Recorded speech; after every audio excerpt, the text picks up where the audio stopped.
Under the Jaguar Sun by Italo Calvino, Part 3. As we re-entered the hotel and headed for the large lobby, the former chapel of the convent, which we had to cross to reach the wing where our room was, we were struck by a sound like a cascade of water, flowing and splashing and gurgling in 1,000 rivulets and eddies and jets. The closer we got, the more this homogeneous noise was broken down into a complex of chirps, trills, caws, clucks, as of a flock of birds flapping their wings in an aviary. From the doorway, the room was a few steps lower than the corridor. We saw an expanse of little spring hats on the heads of ladies seated around tea tables. Throughout the country, a campaign was in progress for the election of a new president of the republic, and the wife of the favored candidate was giving a tea party of impressive proportions for the wives of the prominent men of Oaxaca. Under the broad, empty, vaulted ceilings, 300 Mexican ladies were conversing all at once. The spectacular acoustical event that had immediately subdued us was produced by their voices mingled with the tinkling of cups and spoons and of knives cutting slices of cake. Looming over the assembly was a gigantic, full-color picture of a round-faced lady with her black, smooth hair drawn straight back, wearing a blue dress of which only the buttoned collar could be seen. It was not unlike the official portraits of Chairman Mao Zedong, in other words. To reach the patio, and from it, our stairs, we had to pick our way among the little tables of the reception.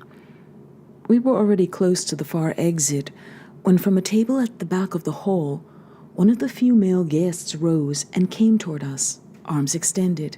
It was our friend, Salustiano Velasco, a member of the would-be president's staff, and in that capacity a participant in the more delicate stages of the electoral campaign.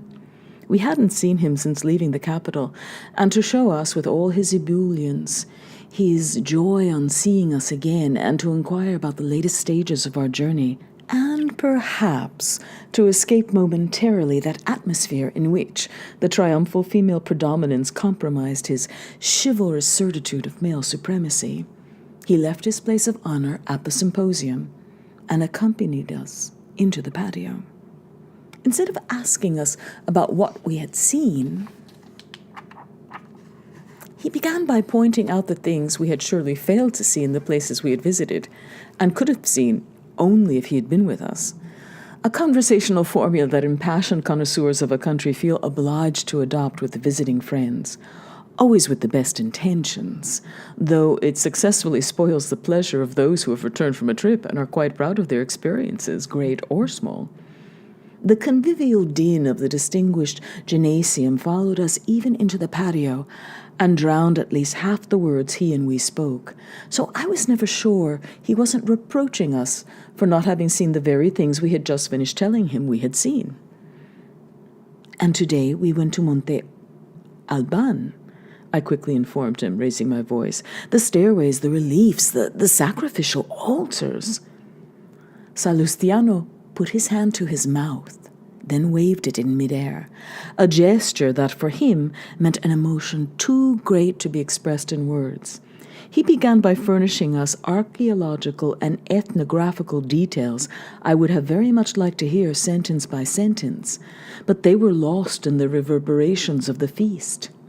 From his gestures and scattered words, I managed to catch sangre, obsidiana, divinidad solar. I realized he was talking about the human sacrifices and was speaking with a mixture of awed participation and sacred horror, an attitude distinguished from that of our crude guide by a greater awareness of the cultural implications. Quicker than I, Olivia managed to follow Salustiano's speech better, and now she spoke up to ask him something. I realized she was repeating the question she had asked Alonso that afternoon. What the vultures didn't carry off, what happened to that afterward? Salustiano's eyes flashed, knowing sparks at Olivia, and I also grasped then the purpose behind her question, especially as Salustiano assumed his confidential abettor's tone. It seemed that precisely because they were softer, his words now overcame more easily the barrier of sound that separated us. Who knows? The priests, this was also a part of the rite. I mean, among the Aztecs, the people we know better. But even about them, not much is known. These were secret ceremonies. Yes, the ritual meal. The priest assumed the functions of the gods, and so, the victim, divine food. Was this Olivia's aim? To make him admit this? She insisted further. But how did it take place? The meal? As I say, there are only some suppositions. It seems that the princes, the warriors, also joined in. The victim was already part of the god, transmitting divine strength. At this point, Salustiano changed his tone and became proud, dramatic, carried away. Only the warrior who had captured the sacrificed prisoner could not touch his flesh. He remained apart, weeping. Olivia still didn't seem satisfied.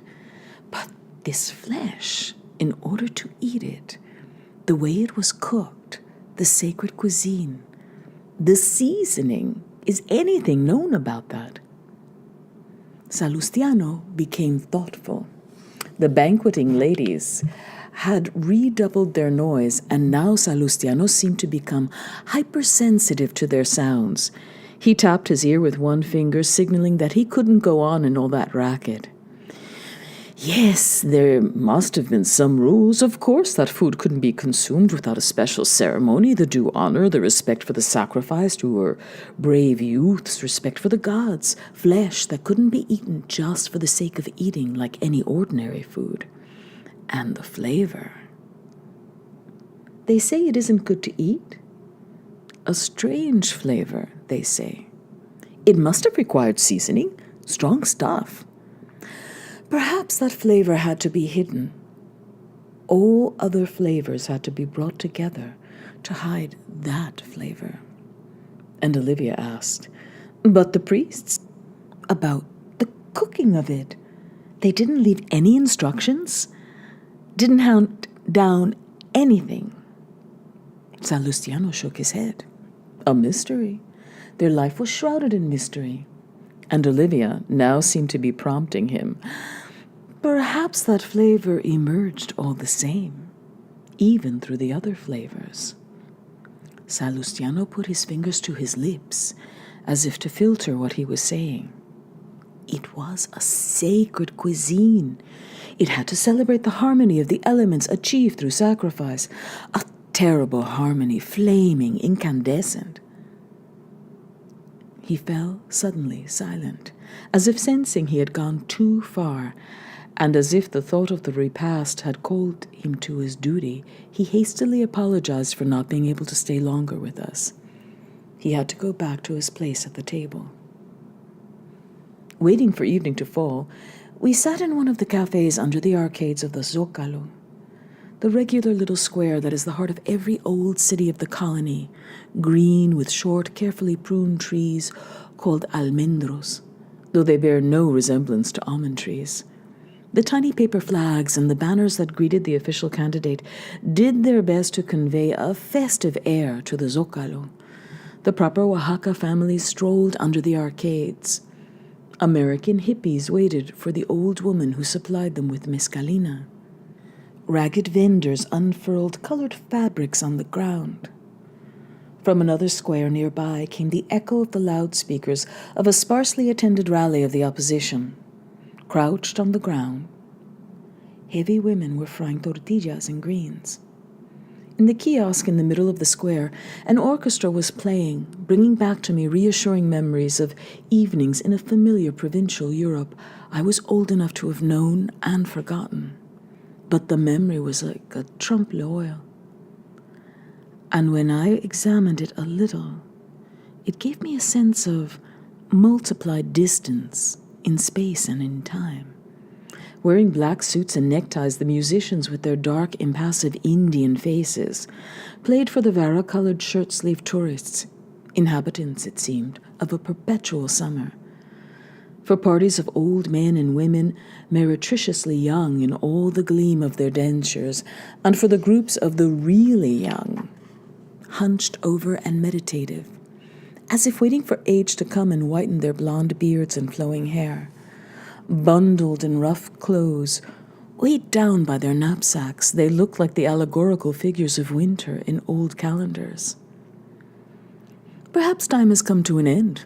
The sun has grown weary of rising. Kronos dies of starvation for want of victims to devour.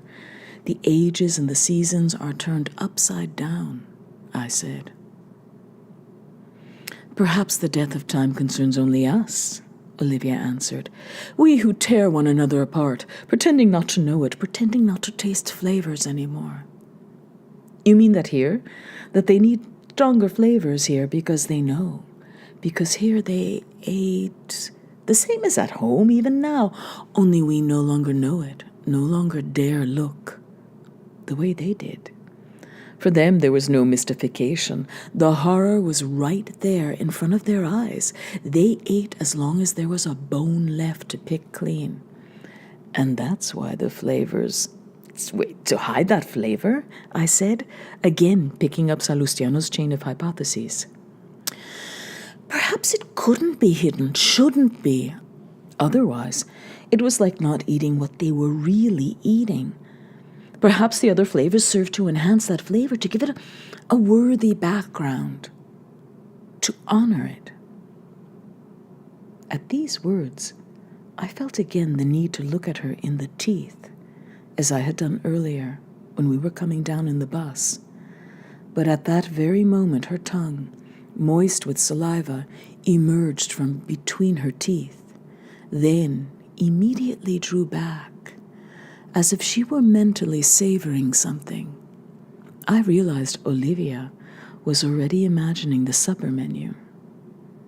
It began, this menu, offered us by a restaurant we found, among low houses with curving grills, with a rose-colored liquid in a hand-blown glass, sopa de camarones, shrimp soup that is immeasurably hot, thanks to some variety of chiles we had never come upon previously.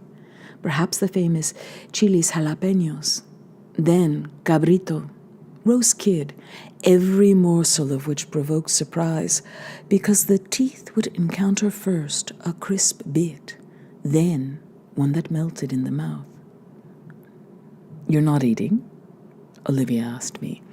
She seemed to concentrate only on savoring her dish, though she was very alert as usual, while I had remained lost in thought, looking at her.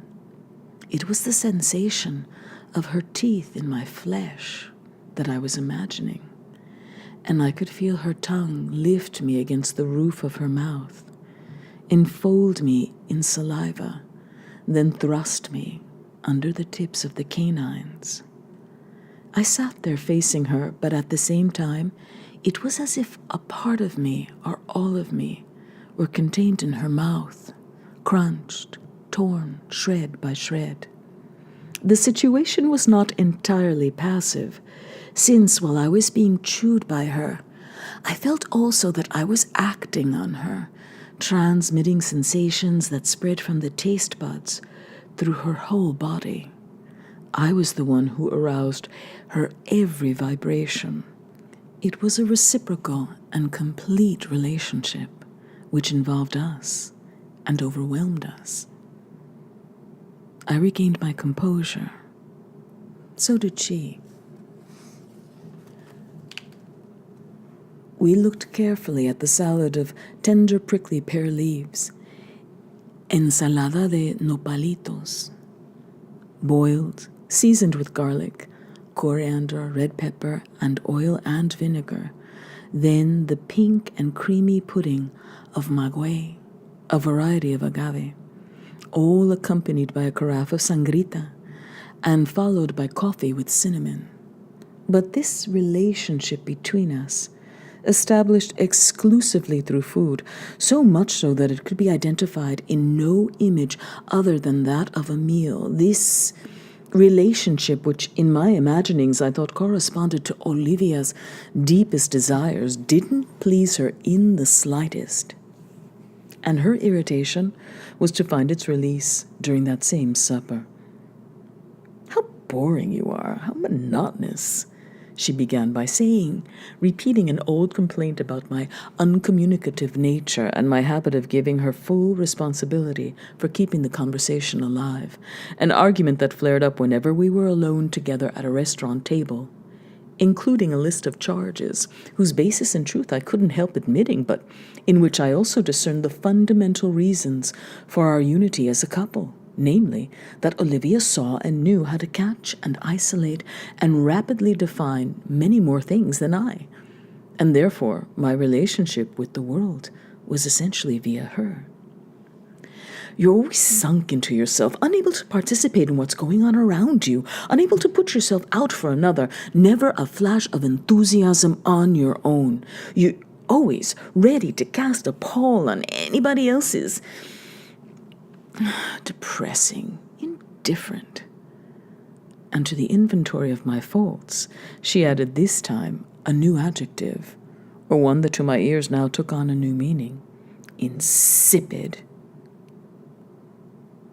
There, I was insipid, I thought, without flavor. And the Mexican cuisine, with all its boldness and imagination, was needed if Olivia was to feed on me with satisfaction. The spiciest flavors were the complement indeed, the avenue of communications, indispensable as a loudspeaker that amplifies sounds, for Olivia to be nourished by my substance. "I may seem insipid to you," I protested, "but there are ranges of flavor more discreet and restrained than that of red peppers. There are subtle tastes that one must know how to perceive." The next morning, we left Oaxaca in Salustiano's car. Our friend had to visit other provinces on the candidate's tour and offered to accompany us for part of our itinerary. At one point on the trip, he showed us some recent excavations not yet overrun by tourists. A stone statue rose barely above the level of the ground, with the unmistakable form that we had learned to recognize on the very first days of our Mexican archaeological wanderings. The Chac Mool, or half-reclining human figure, in an almost Etruscan pose, with a tray resting on his belly. He looks like a rough, good-natured puppet, but it was on that tray that the victims' hearts were offered to the gods. Messenger of the gods? What does that mean? I asked. I had read that definition in a guidebook. Is he a demon sent to earth by the gods to collect the dish with the offering? Or an emissary from human beings who must go to the gods and offer them the food? Who knows, Salustiano answered, with the suspended attitude he took in the face of unanswerable questions, as if listening to the inner voices he had at his disposal like reference books. It could be the victim himself, supine on the altar, offering his own entrails on the dish. Or the sacrificer, who assumes the pose of the victim because he is aware that tomorrow it will be his turn. Without this reciprocity, human sacrifice would be unthinkable. All were potentially both sacrificer and victim. The victim accepted his role as victim because he had fought to capture the others as victims. They could be eaten because they themselves were eaters of men, I added. But Salustiano was talking now about the serpent as symbol of the continuity of life and the cosmos. Meanwhile, I understood. My mistake with Olivia was to consider myself eaten by her, whereas I should be myself. I had always been the one who ate her. The most appetizingly flavored human flesh belongs to the eater of human flesh. It was only by feeding ravenously on Olivia that I would cease being tasteless to her palate. This was in my mind that evening when I sat down with her to supper. "What's wrong with you? You're odd this evening," Olivia said, since nothing ever escaped her. The dish they had served us was called gorditas pellizcadas con manteca. Literally, plump girls pinched with butter. I concentrated on devouring with every meatball the whole fragrance of Olivia. Through voluptuous mastication, a vampire extraction of vital juices. But I realized that in a relationship that should have been among three terms, me, meatball, Olivia, a fourth term had intruded, assuming a dominant role. The name of the meatballs. It was the name gorditas pellizcadas con manteca that I was especially savoring and assimilating and possessing. And in fact, the magic of that name continued affecting me even after the meal, when we were retired to our hotel room in the night. And for the first time during our Mexican journey, the spell whose victims we had been was broken, and the inspiration that had blessed the finest moments of our joint life came to visit us again. The next morning, we found ourselves sitting up in our bed in the Chac Mool pose, with the dull expression of stone statues on our faces, and on our laps the tray with the anonymous hotel breakfast, to which we tried to add local flavors, ordering it with mangoes, papayas, cherimoyas, guayabas, fruits that conceal in the sweetness of their pulp subtle messages of asperity and sourness. Our journey moved into the Maya territories.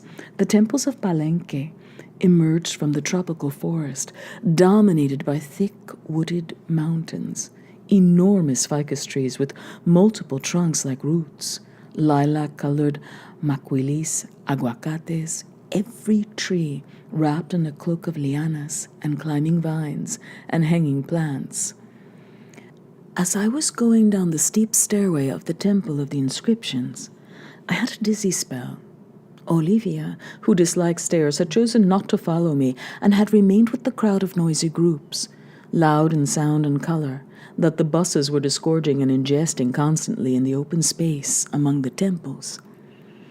By myself, I had climbed to the Temple of the Sun, to the relief of the Jaguar sun, to the Temple of the Foliated Cross, to the relief of the Quetzal in profile, then to the Temple of the Inscriptions, which involves not only climbing up and then down a monumental stairway, but also climbing down and then up the small interior staircase that leads down to the underground crypt. In the crypt, there is the tomb of the king priest, which I had already been able to study far more comfortably a few days previously in a perfect facsimile at the Anthropological Museum in Mexico City.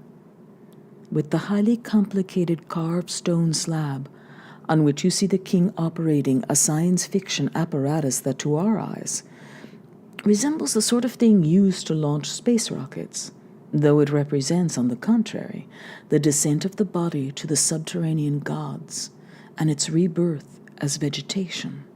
I went down. I climbed back up into the light of the Jaguar sun, into the sea of the green sap of the leaves. The world spun. I plunged down, my throat cut by the knife of the king priest, down the high steps onto the forest of tourists and Super 8s, and usurped broad-brimmed sombreros. The solar energy coursed along dense networks of blood and chlorophyll. I was living and dying in all the fibers of what is chewed and digested, and in all the fibers that absorb the sun, consuming and digesting. Under the thatched arbor of a restaurant on a riverbank where Olivia had waited for me, our teeth began to move slowly with equal rhythm, and our eyes stared into each other's with the intensity of serpents concentrated in the ecstasy of swallowing each other in turn, as we were, in turn, of being swallowed by the serpent that digests us all, assimilated ceaselessly in the process of ingestion and digestion, in the universal cannibalism that leaves its imprint on every amorous relationship and erases the lines between our bodies and sopa de frijoles, huachinango a la veracruzana, and enchiladas.